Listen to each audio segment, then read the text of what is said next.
ইউক্রেনের যুদ্ধ কৌশলে রণাঙ্গনে ধরাশয়ী রুশ সেনারা। রাশিয়ার কুরস্ক এলাকা ছেড়ে পালাচ্ছেন লোকজন। তারা বলছেন, ইউক্রেনীয় হামলার মুখে রুশ সেনারা তাদের রক্ষা করতে পারবেন না।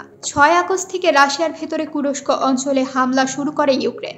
সর্বশেষ কুরস্কের 1150 বর্গ কিলোমিটার এলাকায় 82টি গ্রামের নিয়ন্ত্রণ নিয়েছে ও গুরুত্বপূর্ণ 2টি সেতু ধ্বংস করেছেন ইউক্রেনের সেনারা। কুরস্কে হামলার পর যুদ্ধক্ষেত্রে অপ্রস্তুত মনে হচ্ছে মস্কোকে। একের পর এক বাড়ছে রুশ সেনাদের নিহতের সংখ্যা। ধ্বংস হচ্ছে দেশটির বহু সামরিক সরঞ্জাম, সরিয়ে নেওয়া হচ্ছে বহু নাগরিককে। ইউক্রেনের পাল্টা আক্রমণে শনিবার পর্যন্ত 24 ঘন্টায় 1230 জনের বেশি রুশ সেনার হতাহতের খবর পাওয়া গেছে। এছাড়াও ধ্বংস হয়েছে 5টি ট্যাঙ্ক এবং 58টি আর্টিলারি সিস্টেম। ইউক্রেনের এই পাল্টা আক্রমণে পশ্চিমাদের হাত আছে বলে দাবি করছে রাশিয়া। ন্যাটো ও যুক্তরাষ্ট্র সহ কিয়েভের মিত্রদের পরিকল্পনা অনুযায়ী এই হামলা শুরু হয়। শুক্রবার এই অভিযোগ করেছেন রুশ প্রেসিডেন্ট ভ্লাদিমির পুতিনের একজন প্রভাবশালী মিত্র। দেশটির পররাষ্ট্র মন্ত্রণালয়ের মুখপাত্র একই ধরনের অভিযোগ করেছেন। এ বিষয়ে যুক্তরাষ্ট্র ও তার মিত্রদের পক্ষ থেকে বলা হয়েছে, হামলার বিষয়ে ইউক্রেন কোনো আভাস দেয়নি। এই ঘটনায় ওয়াশিংটন জড়িত নয় বলেও দাবি করা হয়, যদিও রুশ ভূখণ্ডে ব্রিটেন ও যুক্তরাষ্ট্রের সরবরাহকৃত অস্ত্র ব্যবহার করার তথ্য পাওয়া গেছে। রুশ পররাষ্ট্র দপ্তর জানায়, প্রথমবারের মতো কুরস্কে পশ্চিমা রকেট লঞ্চার ব্যবহার করা হয়েছে। সম্ভবত এটি যুক্তরাষ্ট্রের তৈরি হিমার্স।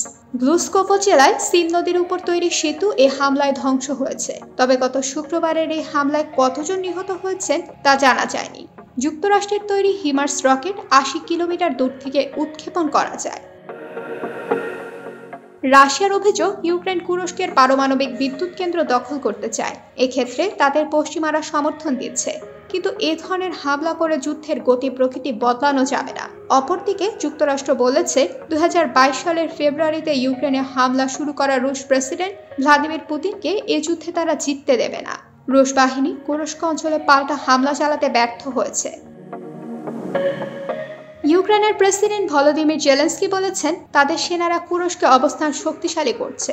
দখল করা অঞ্চলগুলোতে বিনিময় তহবিল হিসেবে বর্ণনা করে তিনি বলেন, এসবের সঙ্গে ইউক্রেনের মস্কোর দখল করা অঞ্চল বিনিময় করা যেতে পারে। উল্লেখ্য, চলতি মাসের 6 তারিখ রুশ সীমানায় অনুপ্রবেশ করে হামলা চালায় ইউক্রেন। দুই দেশের মধ্যে প্রায় 2.5 বছর ধরে চলা যুদ্ধে এই প্রথম প্রতিপক্ষের সীমানায় অনুপ্রবেশ করল ইউক্রেনের সেনাবাহিনী। রাশিয়ায় বহিঃশত্রু আক্রমণের সবচেয়ে বড় ঘটনা এটি। হামলার 11 দিন পরও রুশ ভূখণ্ডে অবস্থান করছে ইউক্রেনীয় বাহিনী।